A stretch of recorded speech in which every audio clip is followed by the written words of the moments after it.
कथा सुनाने लगे।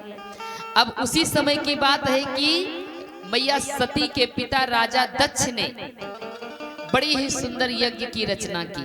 सबको न्योता दिया पर भोलेनाथ भगवान को न्योता नहीं दिया। अब भोले बाबा को न्योता नहीं आया तो अन्य सती मैया की बहनें सब सज संवर कर गाते बजाते कैलाश पर्वत से निकली। मैया सती ने कहा कि प्रभु ये विमान कहाँ जा रहे हैं?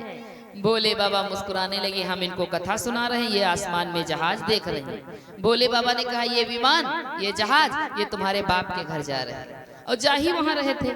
तो भोले बाबा ने सत्य बताया। अच्छा क्यों, कोई उत्सव है क्या हमारे पिता के घर? हाँ बहुत बड़ा उत्सव है, सबको बुलाया पर हमको न्योता नहीं दिया। हमसे विरोध है क्योंकि वो जब प्रजापतियों के नायक बने तो स्वागत में सब खड़े हुए पर मैं खड़ा नहीं हुआ, क्योंकि मैं झोली में हाथ डालकर भगवान का नाम ले रहा था तो पता ही नहीं चला। जो भगवान का भजन करता है ना उसे जल्दी पता होता नहीं चलता है। और यदि हम लोग भजन में मन नहीं लगता है तो 24 घंटा आजू बाजू देखा करते हैं। तो भोले बाबा को कुछ पता ही नहीं चला। तो राजा दक्ष ने बड़ा उल्टा सीधा कहा, पाखंडी हो, नरमुंडों की माला पहनते हो, व्यर्थ में मैंने अपनी बिटिया का विवाह कर दिया। भोले बाबा बिना कुछ बोले सभा से चले गए कि मेरे ही कारण यहाँ विवाद है, मैं ही चला जाता हूँ। चले गए भोले बाबा। तो पूरी बात सती मैया को भोले बाबा बताए कि इसीलिए हमारे घर न्योता नहीं आया है।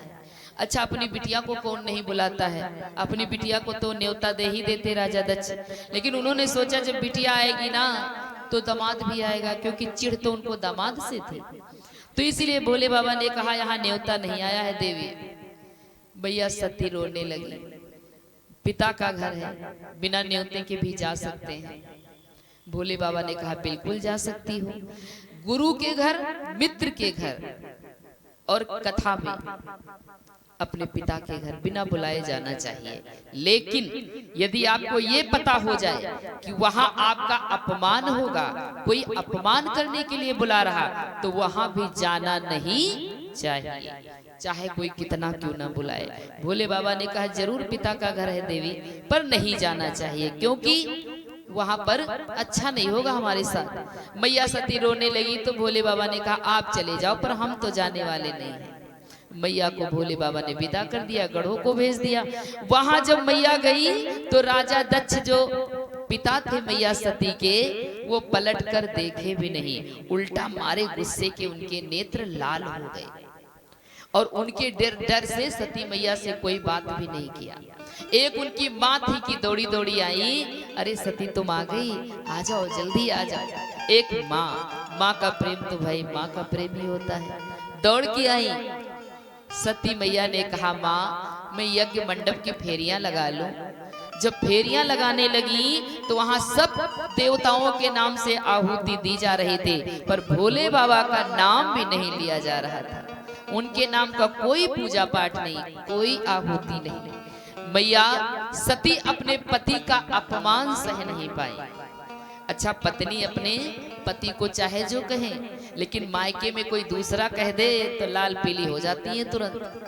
मैया को क्रोध आ गया कि मेरा अपमान हुआ कोई बात नहीं, लेकिन यहाँ हमारे देवाधिदेव महादेव हमारे स्वामी का अपमान हुआ है। मैया मारे क्रोध में सभा में बैठे सभी लोगों को डांटते हुए कहती हैं सुनो तुम लोग कि सुनहु सभासद सकल मुनिंदा, सुनहु सभासद सकल कही सुनी जिन शंकर निंदा, कही सुनी जिन शंकर निंदा। सो फल तुरत लहब सब काहू, सो फल तुरत लहब सब काहू। अरे भली भांति पछताव पिताहू, भली भांति पछताव। संत शंभु श्रीपति अपवादा, संत शंभु सुनिए जहाँ तहाँ असिमर जादा, सुनिए जहाँ तहाँ असिमर जादा। काटिय तासु जीभ जो बसाई, काटिय तासु जीभ जो बसाई। श्रवण मोदि न तो चलिय पराई, श्रवण मोदि न तो चलिय पराई। जगदात्मा महेश पुरारी, जग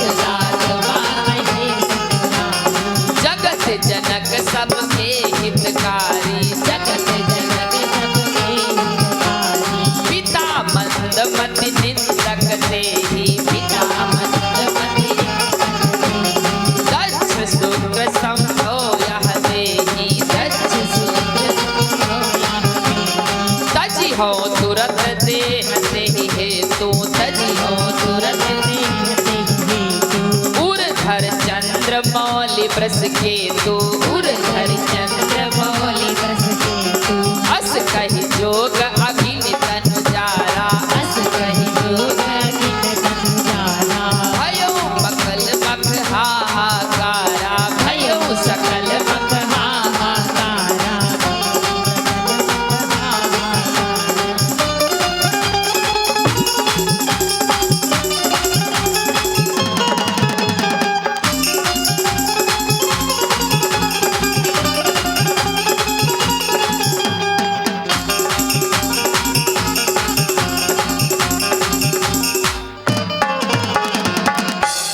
मैया ने कहा सभा में जितने व्यक्ति बैठे हैं और जितनों ने भोले बाबा का अपमान किया है सब भली भांति पूजा